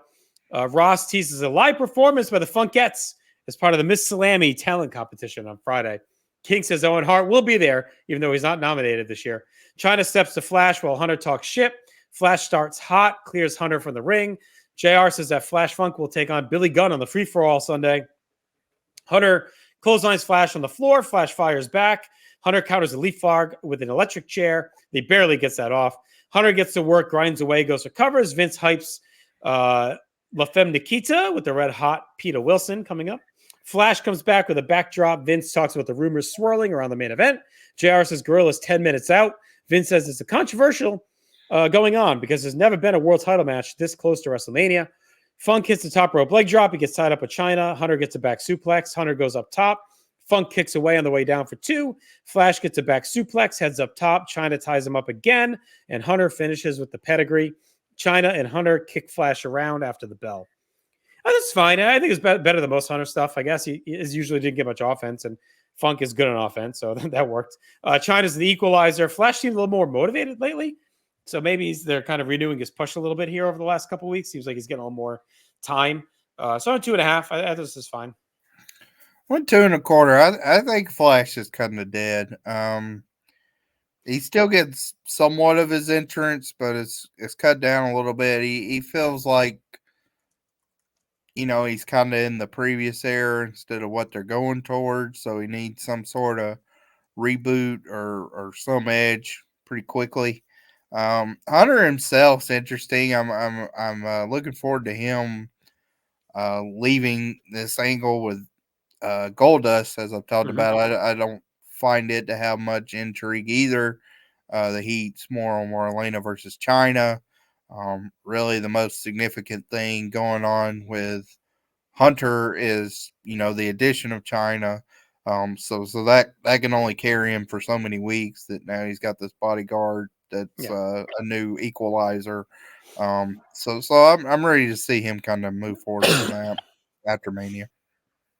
Yeah, we'll see. I mean, I don't know what he gets into, but I think him. This is one of him versus I don't think it Goldust is ends. what I'm I really don't think it down ends on. in Mania. I'll Yeah, put it that no, way. and I'm down. I'm down on them. So Well, we've been down on Goldust for a while. I mean, honestly, since King of the Ring, '96. yeah, We've I don't pretty think much been Hunter's down. done very good either. I thought he showed some glimpses in the early portion of the fall.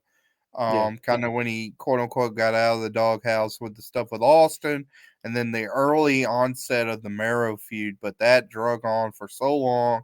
Now he's with Goldust that it really feels like it's been like 6 months since I've felt invigorated by anything with him. And even with the China stuff, it's she's good and domineering, but it's just nothing really to stick your teeth into as far as a feud itself so far. Yeah. Yep. The highlight of that feud was Hunter with that great punch on the outside to Mero. That Raw. It's the best part. All right, to the ring we go. We got some Mexican mini action as Mini Vader and Mini Mankind take on Mini Goldust and Mascarita Sagrada. Vince says they've confirmed that Sean is here. We get footage, like you just mentioned a second ago, from the press conference in New Jersey, the death of a tax bill that allows the Warzone and SummerSlam to appear in New Jersey, thanks to the person that only wrestling fans probably remember is Christine Todd Whitman. That name probably means a lot to all wrestling fans and nobody else. But there you go. So WWF is back in Jersey, and SummerSlam will be in the Meadowlands this year. Undertaker and other officials were on hand for that. Mini Goldust is a big boy. He's a hoss. definitely a taller Yeah, than the other one. he's let me look him up because he's one. They have these mini matches sometimes in Mexico where Phil Schneider used to say it's a match where you get to become a real boy, where actually like the stipulation is if you win, you're no longer in the mini division. A great wrestler, Virus, actually started out as a mini and he won one of those matches and he got promoted up.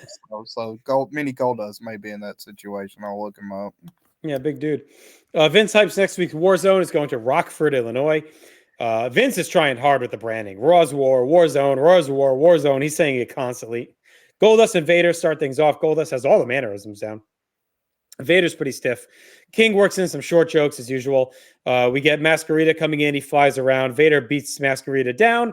Ross hypes up the hotline option 6. Says they have a major star that had to have an FAA strip search. And King, of course, hopes that was Sonny. Masquerita gets a victory roll on Mankind to pick up the win. He shoves Mini Vader off the stage and then flies into it with a plancha, which looked great. They replay that. Usual Mini shtick. It's always fun. The crowd is into it. Fine little showcase. So try to mix things up, right? We're throwing things at the wall. Trying to throw things out there. And we talked about trivia earlier. Here's another one. I think these are the first guys to use the stage for anything on Raw, any kind of bump or fight. So that was kind of cool. I went 2 stars. I like the little bump at the end. It was cool. Yeah, 1.5. I wasn't too crazy about this. This is Masquerita Sagrada Jr., who's a definite downgrade from the other Masqueritas. Yeah. Mini Vader is Expatrito, who, probably in my mind the best of that. Mini Goldust was Mini Abismo Negro, and then Mini Mankind is Expatrito number 2. So there you go. Yeah, I mean this kind of felt like a throw a wall, see what sticks match, like you said. A little bit of a showcase, probably better than some of the other Triple A Lucha we've seen. But it also felt like it's. I mean, I don't know. Like they just don't do nothing to really showcase these guys. Like at least on WCW, you have Tenay out there giving a little bit of tidbits on some of they these don't have anyone to do it. I don't know. Maybe Kevin. They could get Kevin. They're so cold, and you just it doesn't help that they kind of shoehorn a bunch of other stuff. Like they're showing the stuff from New Jersey. They're bringing up all this other stuff. So it's just like, hey, while we talk about this important stuff, we're just gonna put this on in the background. They're just trying some variety shit to mix it up, I guess. Yep. But yeah, is what it is. All right, WrestleMania 13 ad. Gorilla's backstage says he has no intention of being here tonight, but he has so much work to do. But he had made this cage match for the WWF title to give Bret the chance he believes he deserves. Bret's been unhappy. He's been complaining. And Undertaker's not happy, but the timing stinks. And the title match remains for tonight. Vince says it's nice to have a title match on Raw. Gorilla's been barraged by Taker fans saying it's unfair. Gorilla says Bret Hart has come up short a lot. Vincent King says Bret influences Gorilla a lot, and he whines whenever he can. And Gorilla stands by his decision. So a very stern Gorilla here. He's got a lot of work to do. He already works around the clock.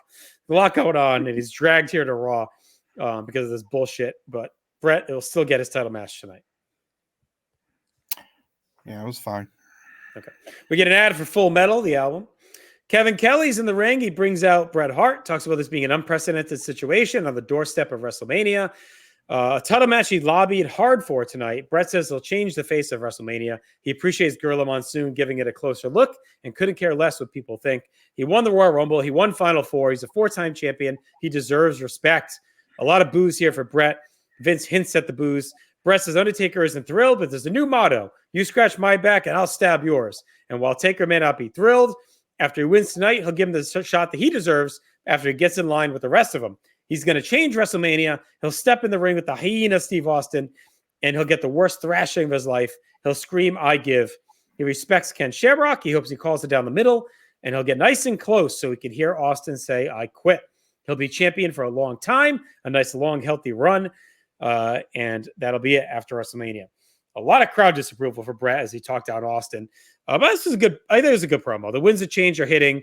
Bret's admitting it that, hey, you know what? I tried to come back and be the old white hat gunslinger.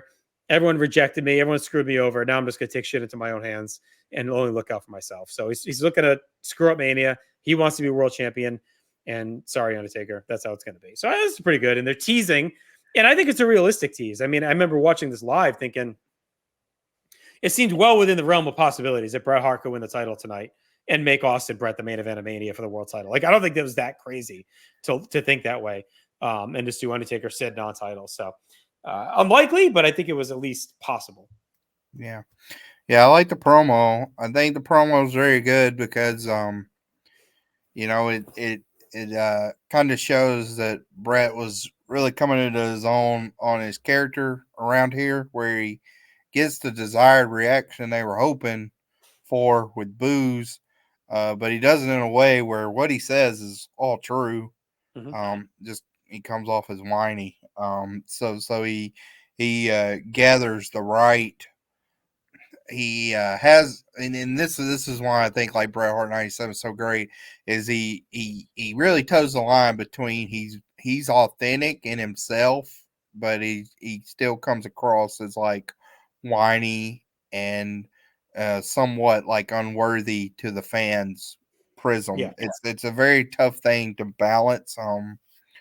Even as you get it, and I think it's something you don't see that's even as nuanced now, because even like in current day, I think Drew McIntyre's doing a great job of some of that, where he's spouting the truth and still as a heel, so that's working. But he's doing it more as like not on the whiny side. It's a very nuanced character with a lot of layers, and works well. Yeah, I mean, you nailed it. He's hitting that perfect middle zone of being truthful and honest, but being a bitchy whiner, and everyone's sick of him. And he's embracing it. So we'll see how it plays out. Yeah. We get an ad that I did not remember. I remember a lot from this era, very, very vividly. I did not remember this merchandise ad. It's a skit of a marketing meeting at Titan Tower. And it's just like kind of played as goof. So Jim Ross wants to sell some black hats. Fink wants to sell a VHS of my greatest ring announcements. Vince wants to sell a horsehair toupee and headset all in one. It leads to George and Adam, your friends, shilling the WrestleMania 13 hockey jersey, which Adam says is the daddy. I guess that's the saying then. I don't know. Something's the daddy. And denim jacket. Both are $69.99. Again, they're trying different stuff. I'm sure they brought in some new ad agency or some shit that came up with this idea. Vince trying to show that he's funny and topical and vulnerable, even though he comes off kind of lame. So, I mean, it's whatever. But again, they're at least trying different shit. So, wow. I mean, this was stupid. I was just happy to not see George and Adam at the Rosemont already. Yes, they were camping out. But, they learned their lesson. Rocky Maivia comes down the aisle. He's going to join the commentary team for this next match. Vince gives a very hearty handshake, which is funny given these days. Rock and his stance against Vince. That brings us to our match as the Sultan, our WrestleMania, a very unlikely WrestleMania Intercontinental title contender, takes on Mike Bell. Sultan ambles out. He's got Iron Sheik and Backlund. Vince confirms that both Shawn Michaels and Steve Austin are here. Sultan attacks. He makes quick work of Bell. Rocky gives some basic talk about being ready for Sultan. Sultan is a nice pile driver, gets a top rope splash, finishes with the camel clutch. He stares down at Rocky at ringside as Sheik is ranting. Rocky says they can fight now, but Tony Atlas comes out of the crowd. He calms down Rocky and keeps them apart. There's still some great squash work hidden in those stupid pants of the Sultan. I'll say that. Fatu is always a great squash work with the head shrinkers. So there's a little bit of that comes out here with the pile drive was good. The splash was good. So that's fine. They try to add heat to this. There's no heat to it at all. Rocky's he's better than Prince Iaukea, but he's still a little milquetoast as an IC champ. There's really nothing behind this. Sultan is as random as he gets off the bench. I don't know who else it could have been, but they just haven't done anything to make you think he's got a shot. I know maybe they had Mero planned or whatever, so they kind of had a backtrack last minute. So maybe, but there had to be a better way to approach this with someone. So is what it is. 1 star. 1.5 star. I didn't care much for this. This is kind of go back to your squash. Sultan, yeah, I mean, this feud sucks. Like, there's no rhyme or reason why you should care about any of this. And as we talked about, Rocky was doing fine till he got saddled with this, and we'll see if it continues. But this is really when Rocky starts to suffer. Sultan going to the outside. I thought he was going to unveil a big family tree as to why he was challenging Rocky, but to no avail. But yeah, I mean, this is just I don't know. This is lame. I mean, this is a lame feud. So It's the not original good. battle for the head of the table for sure. Yeah, all right. I mean, if they didn't need Vader Mankind in that tag title match, you could have put one of them against Rocky, maybe. I made us do Furnace and the Fawn again at Mania and do Vader or Mankind here against Rocky. I don't know. I don't know what else I could have done. I'm trying to having a hard time thinking of another heel singles guy that was floating around. Yeah, it's a weird thing where like I almost, I kind of want to clamor for my boy Justin Hall Bradshaw, but now that they've saddled him with Right, the Wyndham, blackjacks. And then like Billy Gunn, I don't think you could put him He's not there. ready. Snow is baked. I mean, he's not going to go with Cassidy again. But I mean, it's a problem. This is where Flash Funk turning heel would have been a very good option. Yeah, they could have done that. I mean, it is kind of get through the show because I think Bulldog and Owen are viable options. They're just kind of stuck in this tag title match here. Mankind and Vader are both viable options. They're kind of stuck in their thing. So there's like choices out there. Even the Nation guys, you could have done one of them, but they're all tied up. So they have dudes that is all tied up in different shit heading into Mania. And then Mero's injury really kind of stuck them at the last minute. So it's stupid, but I think Flash Funk as a heel probably would have been the best option. Yeah.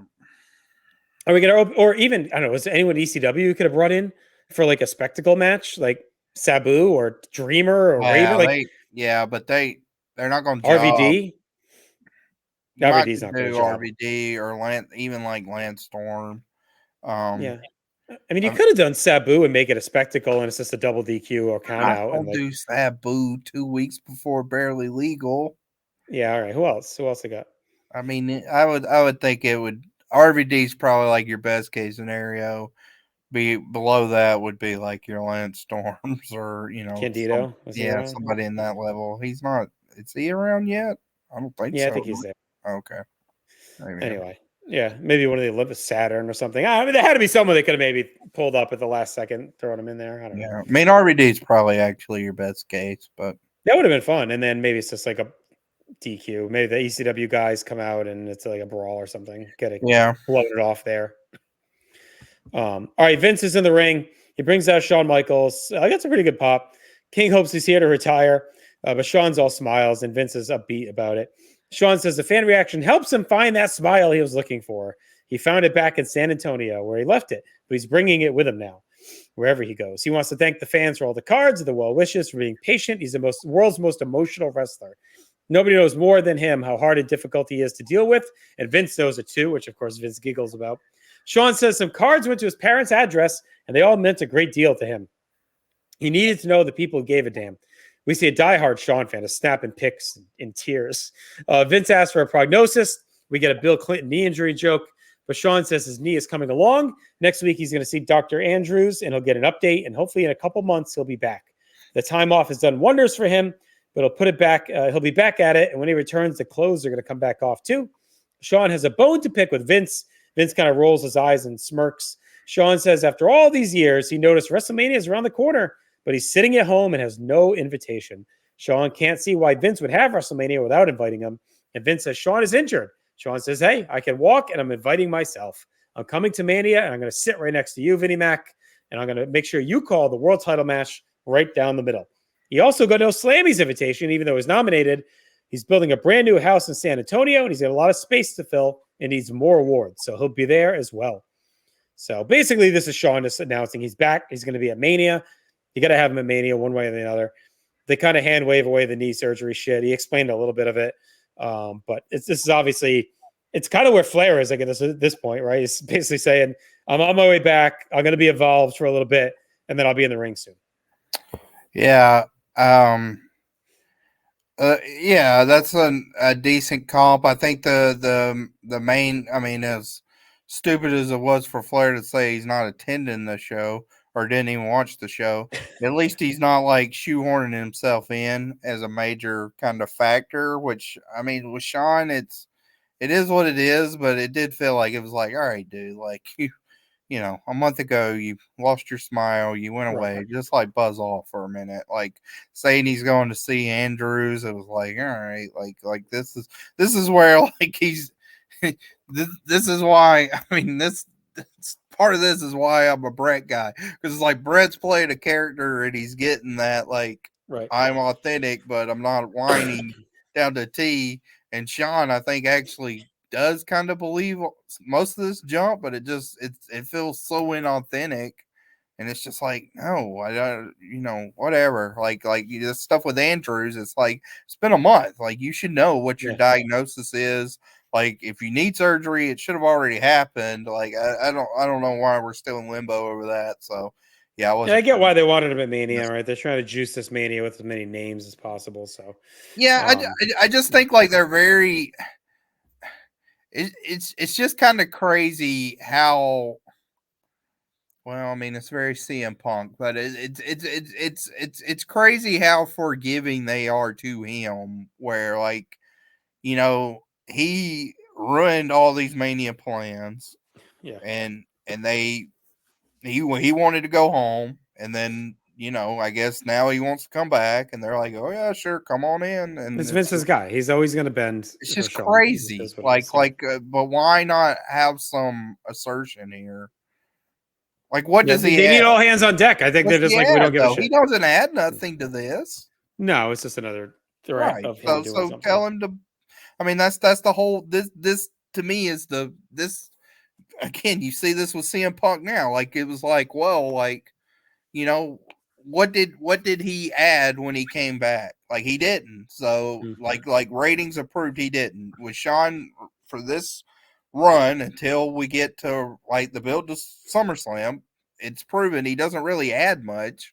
So go away. Do your rehab, get yourself straight, then come back and do whatever you want. Yeah. Um We'll see if he sticks around at all after Mania. That's the question. Do they really bring him back just to get another body at Mania with a name value? We'll see. Undertaker throws down some cage walls backstage. To the ring we go as Vader takes on British Bulldog to set up WrestleMania's tag match. Mankind and Paul Bearer out with Vader. Bulldog and Owen are down next. Pretty good table setter, I guess, for their tag title match. Vince and King talk up the Slammies and Sean's announcements. We get a big lockup, some power jockeying. Ross talks about how Paul Bearer could manage the tag champions for the first time. Ross also talks about how Vader has been on fire since Final Four. He pummels Bulldog in the corner. Ross says he thinks Austin's only here tonight to make sure Bret wins the title so he can challenge for it at Mania. Bulldog comes back with a shoulder block and a clothesline. He gets an impressive delayed vertical, knocks Vader to the floor. Mankind checks in on him as we go to break. We come back. Vader's in control, hits a middle rope splash, misses a sit-out splash. Bulldog gets two on a cross body block. Bulldog tries a crucifix, but Vader drops down on him and splashes him for two. Vader hits a body block off the middle rope. Ross runs down the upcoming shows, WrestleMania in Chicago, Raw in Rockford, and there'll be a live event the next night in Peoria. Bulldog rumbles back with a flurry, catches Vader on an avalanche, slams him, loads up the power slam, but Mankind hooks his leg. Owen makes a save, and the match, of course, is thrown out. Vader and Mankind beat on Owen until Bulldog smacks Paul Bearer and uses the urn to clean house. So the start a little slow. I thought it picked up down the stretch. The crowd was into the big moments. Vader continues to rebuild the confidence. Looks a little bit more like a power beast as he should. Bulldog I thought looked great, honestly. The crowd was really into him. Showed off his power. He bounced around. A pretty fine little TV match. I think this is one that benefited. We talked about this from this new setting. This is one that made it felt like kind of plotting in like that old stale Raw setting. But now with the arena and the crowd, feels a little bit more juice into it. And they had the heat for Mania. So I went 2.5. Perfectly fine match. Again, I think it's aided by the atmosphere and the heat for Mania. Yeah, this is another feud along with the Intercontinental and the Goldust Hemsley that I don't think has a lot of meat going into Mania from what they've done. But I think this has been helped by this in-ring match. I actually went 3 stars here because I would say besides Austin and Bret so far in 97, my third and fourth favorite guys in the promotion is Vader third and Bulldog fourth. Strictly from an in ring, I think both have shown a lot of energy, some stiffness, and some urgency that you're not seeing in the other matches. And I thought that parlayed here where with the setting, it was worked at a good pace, had some stiff shots, some nice like kind of brawling around that uses the arena field to the best of its advantage, and overall was a successful match. I thought it was a good TV match. Cut! He's going to win the Royal Rumble! Yeah, the British Bulldog! I've got a history in Royal Rumbles, and tonight I'm going to remake history by winning this night's Royal Rumble tonight because I'm bizarre! Bulldog has a sneaky great 97, actually. It's kind of like underrated the whole year.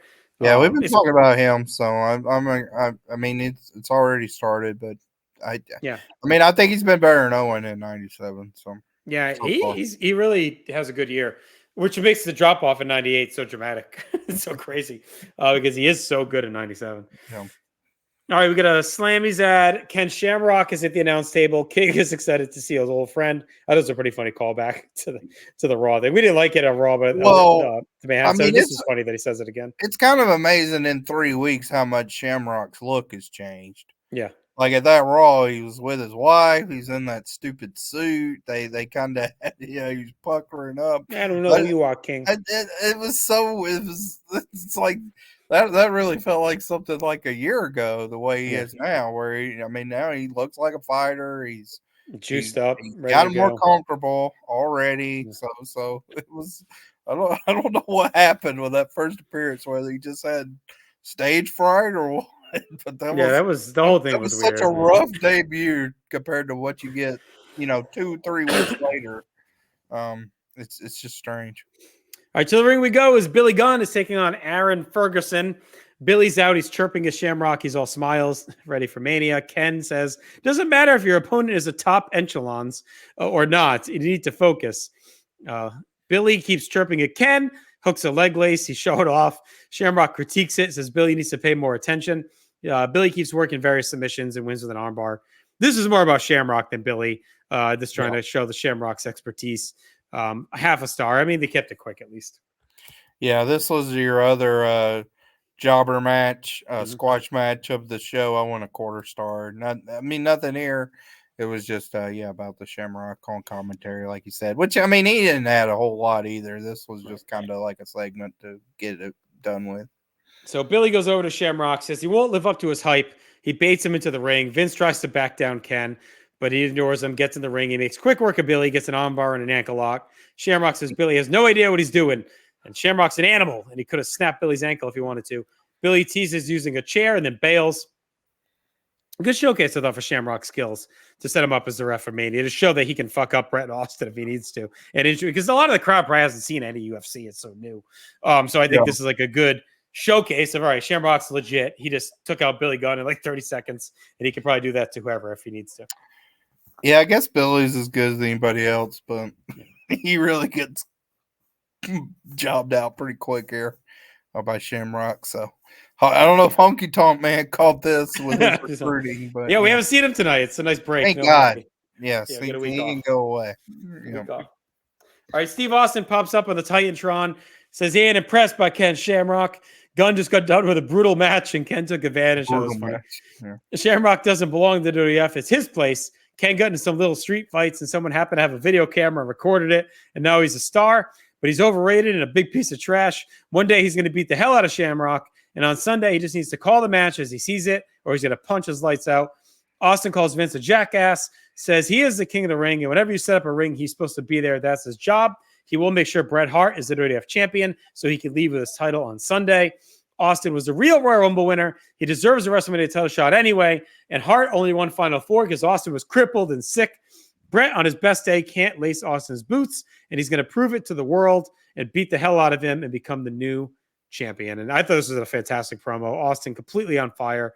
Everything is spoken with such confidence and fluidity. There's no hesitation. There's no stammering. It's just one after the other. He knows exactly what he's trying to get across, and I thought this was really good stuff. Yeah, good promo, good use of the Titantron. Mm-hmm. So they're utilizing that well as well.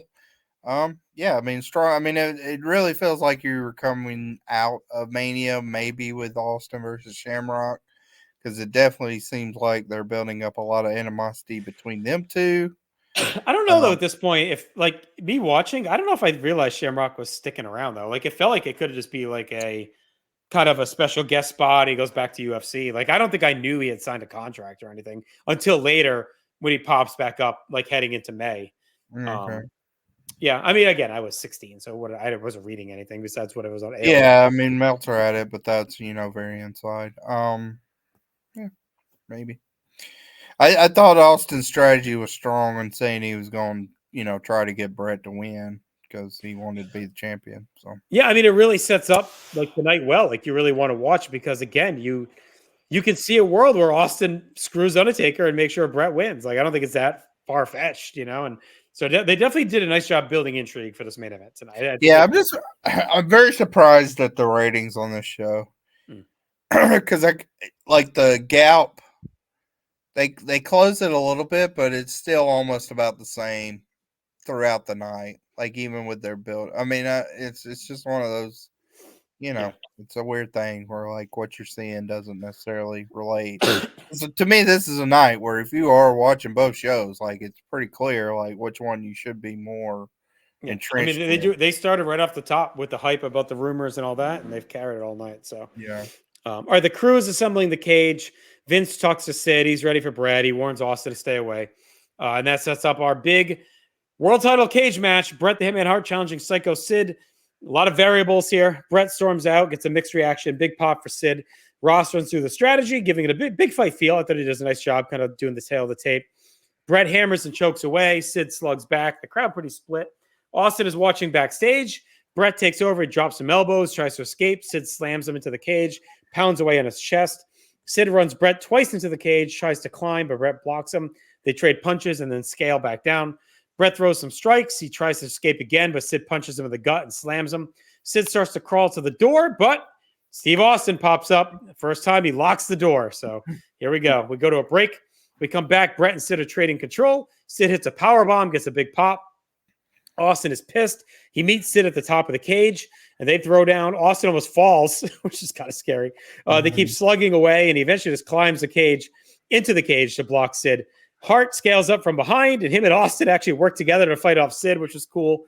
Undertaker comes out. He gets a big pop. He climbs up. He's now helping Sid. Austin ends up hanging from the cage. Sid is beating on him. Bret and Taker are trading blows. Taker and Austin get pushed aside, and Bret hits a superplex. Austin gets a chair and destroys Taker with it. Sid scales the cage. Bret goes for the door, but Taker comes over and slams the door into Bret. Sid drops to the floor and retains the title. Sid and Undertaker both leave as Bret lingers in the ring. He's exhausted, and that's that. So look, the match is whatever, but the end stretch and the drama and the dynamic with palpable, tangible goals about the world title meaning a lot for all these guys made this really hit. We go to Mania on a hot moment. You get the top four dudes throwing down.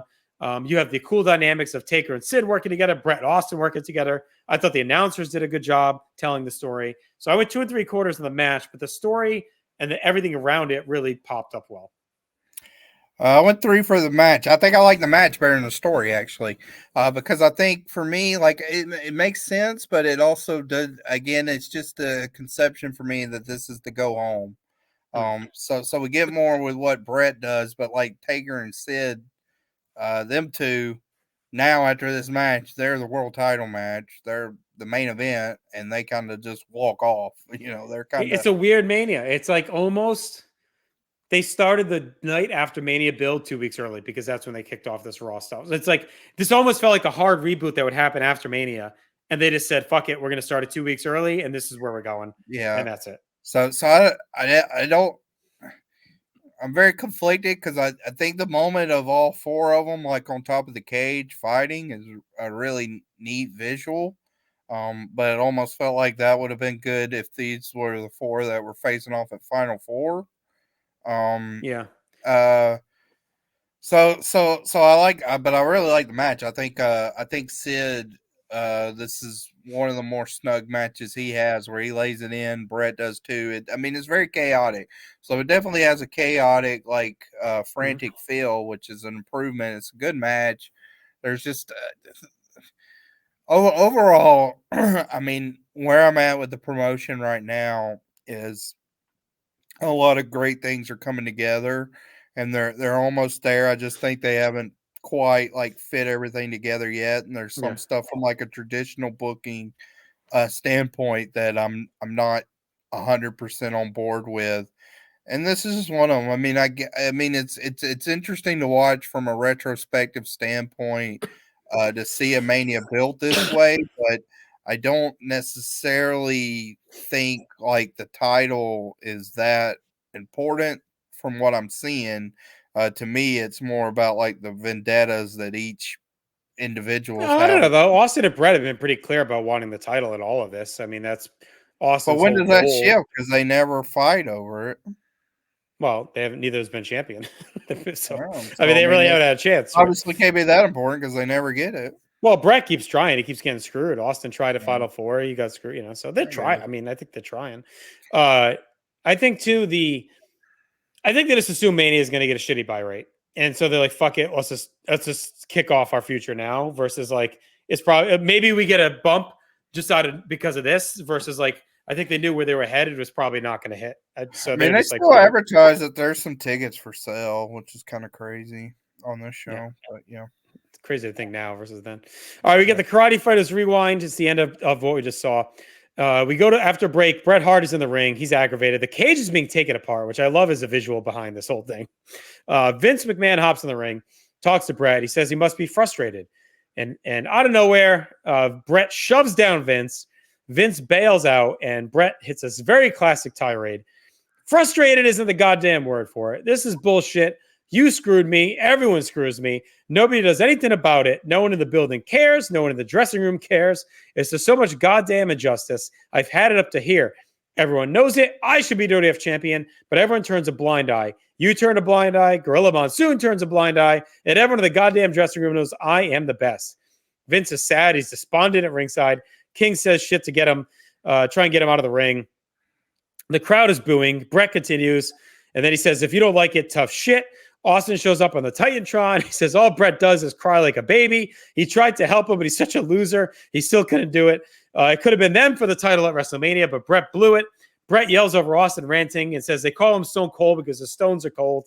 And if you won't come out to face him, and he won't come out himself to face him. Bret says Austin only jumps him from behind. He doesn't have the guts to take him on one-on-one. Austin dips out. Bret's ranting. Everyone knows whether Psycho Sid. Did you think for 1 second that belt belongs to you? You know it, and everyone else knows it. The belt belongs to me. Sid stomps out. He says, I don't know shit, crybaby. As Vince apologizes for the language. Bret wants to fight. Sid gets in the ring. Undertaker's out. Austin's out. Bret meets Taker with a tope. They're brawling. Vince says the only conspiracy is the one in Bret's head, and this is not what his great legacy is about. Bret punches Pat Patterson. Vincent loses it, calls him a dirty, rotten son of a... He gets cut off. The brawl continues as Undertaker, instead of throwing bombs, Austin and Bret scrap around ringside. Vince is begging USA for some more time. Shawn Michaels comes out. He's walking around picking up random pieces of the cage. Then he gets in the ring, grabs a chair. Vince says, Shawn Michaels is in the war zone, and begs that he doesn't want him to risk injury. And we fade out from there. This is a hot ending. I think it's an all-time Raw segment. It's an all-time Bret moment in the WWF. The Bret heel turn is pretty much on the doorstep. This is, to me, the full arrival of Raw is War. This moment, this match, this post-match. It's the first great moment, I think, in Raw's War history. And I think it really hit. Whether or not you feel it sold Mania, I don't know. But to me, it sold the WWF. It's like, all right, these four guys fucking hate each other. Bret is losing his mind. Austin's a madman. I don't know. Shawn picking up pieces of the cage is weird, but the rest of this really connected, I thought, and I thought it hit. Yeah, Bret's tirade is a legendary promo that is just something you hadn't seen on a mainstream wrestling show. Like, you'd had some edge on ECW, but as far as on, from certainly from the days of Allentown to the 605 and Nitro. I mean, this was just a different kind of delivery. Again, the Titantron is utilized well with Austin in the back. Crybaby, all you do is whine. So that works good. Yeah, I mean, to me, this is like a 9.5 out of 10 segment. Only way I would detract it a little bit is just the Michael stuff. A very tiny bit, but it's a legendary segment. It's a legendary performance by, I think, Hart. Pushing down Vince, because he does have the same thing where, like, when he re-signed, he